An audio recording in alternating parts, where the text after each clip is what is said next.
ಕ್ರಿಸ್ತ ಯೇಸುವಿನಲ್ಲಿ ಪ್ರೀತಿಯುಳ್ಳ ದೇವಜನರೇ, ನಾವು ಈ ಬೆಳಗಿನ ಜಾವದಲ್ಲಿ ತಿರುಗಿ ನಾವು ಜಯದಲ್ಲಿ ಇರದೇ ಇರುವುದಕ್ಕೆ ಮೂಲ ಕಾರಣಗಳೇನೆಂದ್ರೆ ಅನೇಕ ಚಿಂತೆಗಳು ನಮ್ಮನ್ನ ಆಳ್ತಾ ಇರುವುದರಿಂದ. ಯೇಸು ನಮಗೆ ನೇರವಾಗಿ ಕಲಿಸಿಕೊಟ್ಟಿರುವಂಥ ಒಂದು ಪಾಠ ಏನಂದ್ರೆ ಯಾವ ಚಿಂತೆ ನಮಗೆ ಇರಲೇಬಾರದು ಎಂಬುದಾಗಿ ನಾವು ನೋಡ್ಕೊಳ್ತೀವಿ. ಈ ದಿನದ ಕಾಟ ಈ ದಿನಕ್ಕೆ ಸಾಕು, ನಿಮ್ಮಲ್ಲಿ ಚಿಂತೆಗಳು ಇರಬಾರ್ದು ಅನ್ನುವುದಕ್ಕೆ ಒಂದು ದೊಡ್ಡ ಪಾಠವನ್ನು ಯೇಸು ಮತ್ತಾಯನ ಬರೆಸುವಾರ್ತೆ 6ನೇ ಅಧ್ಯಾಯದ 25ನೇ ವಚನದಿಂದ 34 ವಚನಗಳಲ್ಲಿ ನಮಗೆ ಕಲಿಸಿಕೊಟ್ಟಿರುವುದನ್ನು ನಾವು ನೋಡ್ಕೊಳ್ತೀವಿ. ಅದಕ್ಕಾಗಿ ಒಬ್ಬ ದೇವರ ಮಕ್ಕಳಲ್ಲಿ ಈ ಚಿಂತೆಗಳು ಬಂದ್ರೆ ಅವರು ನೇರವಾಗಿ ದೇವರನ್ನ ದೂಷಣೆಗೂ ಮತ್ತು ದೇವರನ್ನ ತಳ್ಳಿ ಬಿಡುವುದಕ್ಕೂ ಮಾರ್ಗ ಇರ್ತದೆ ಎಂಬುದಾಗಿ ನಾವು ನೋಡ್ಕೊಳ್ತೇವೆ. ಅದಕ್ಕಾಗಿ ನಾವು ಬಹಳಷ್ಟು ಖಚಿತವಾದ ಸಂಗತಿಗಳು ನಮ್ಮ ಕಡೆ ಇರಬೇಕಂದ್ರೆ ಯಾವುದೇ ಚಿಂತೆಗಳು ದುಃಖಗಳು ನಮ್ಮನ್ನು ಆವರಿಸಿಕೊಳ್ಳುವಾಗ ಕರ್ತನು ನಮಗೋಸ್ಕರ ಹಿತಚಿಂತಕನಾಗಿದ್ದು ಆತನು ಎಲ್ಲವನ್ನು ನಿರ್ವಹಿಸುವುದಕ್ಕೆ ಶಕ್ತನಾಗಿದ್ದಾನೆಂಬುದಾಗಿ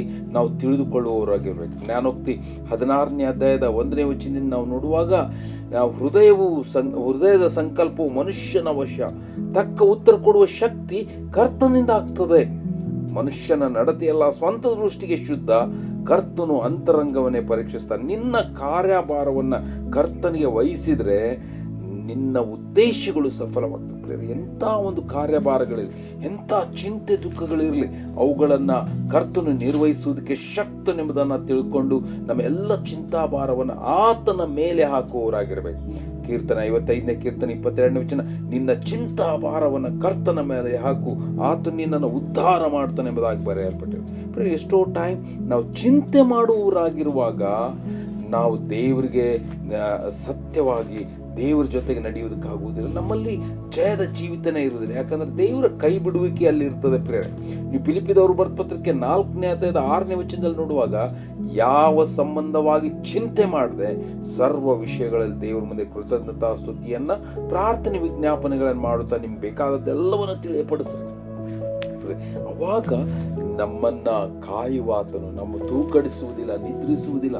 ಆತನು ನಮಗೋಸ್ಕರ ಚಿಂತೆ ಮಾಡುತ್ತಾ ನಮ್ಮನ್ನ ಎಲ್ಲ ನಮ್ಮ ಪ್ರತಿಯೊಂದೊಂದು ವಿಷಯಗಳನ್ನು ನಿರ್ವಹಣೆ ಮಾಡ್ತಾ ಅದು ಭರವಸೆ, ಬಲವಾದ ಭರವಸೆ ಅದಕ್ಕಾಗಿ ಪೇತ್ರ ಅದನ್ನ ನಮಗೆ ಹೇಳಿಕೊಡುವುದನ್ನು ನಾವು ನೋಡ್ಕೋತೀವಿ. ನೀವು ಎಂಥ ಚಿಂತೆಗಳು ಇದ್ರು ಅವುಗಳನ್ನ ಕರ್ತನ ಮೇಲೆ ಹಾಕಿಬಿಡ್ರಿ, ಆತನೇ ಅವುಗಳನ್ನು ಹೊತ್ತುಕೊಳ್ತಾನೆ ಎಂಬುದಾಗಿ ನೀವು ಒಂದು ಪೇತ್ರ 5ನೇ ಅಧ್ಯಾಯದ 7ನೇ ವಚನದಲ್ಲಿ ನಾವು ನೋಡುವಾಗ ನಾವು ಅಲ್ಲಿ ನೇರವಾಗಿ ನಿಮ್ಮ ಚಿಂತೆಯನ್ನೆಲ್ಲ ಆತನ ಮೇಲೆ ಹಾಕಿರಿ, ಆತನು ನಿಮಗೋಸ್ಕರ ಚಿಂತಿಸುತ್ತಾನೆ.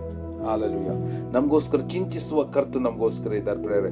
ಅದಕ್ಕಾಗಿ ಯಾವುದೇ ಆತ್ಮಿಕ ವ್ಯಕ್ತಿ ಚಿಂತೆಯಲ್ಲಿ ಮುಳುಗಿ ಹೋದ್ರೆ ಅವನಲ್ಲಿ ಜಯ ಇರುವುದಿಲ್ಲ. ಅವನು ದೇವರ ಒಂದು ಮಹಿಮೆಯನ್ನು ನೋಡುವುದಕ್ಕೆ ಅಸಾಧ್ಯ. ಈ ಕಾರಣ ನಮ್ಮ ಯಾವುದೇ ಚಿಂತೆಗಳಿರಲಿ ಎಲ್ಲವುಗಳನ್ನು ಹೊತ್ತು ನಿರ್ವಹಿಸುವುದಕ್ಕೆ ಕರ್ತನಿದ್ದಾರೆ. ಆತನ ಮುಂದೆ ಹೋಗೋಣ, ಆತನ ಮುಂದೆ ಪ್ರಾರ್ಥಿಸೋಣ, ಆತನ ಮುಂದೆ ನಾವು ತಗ್ಗಿಸಿಕೊಂಡು ಬೇಡಿಕೊಳ್ಳೋಣ, ಎಲ್ಲವನ್ನು ಆತನಿಗೆ ಒಪ್ಪಿಸಿಕೊಳ್ಳೋಣ. ಆತನು ಎಲ್ಲವನ್ನ ನಮ್ಮನ್ನು ಉದ್ಧಾರ ಮಾಡುವುದಕ್ಕೆ ಶಕ್ತನಾಗಿದ್ದಾನೆ. ಆ ರೀತಿಯಲ್ಲಿ ಆಗುವಂತ ಕರ್ತನವನ್ನು ಆಶೀರ್ವದಿಸಲಿ. Thank you.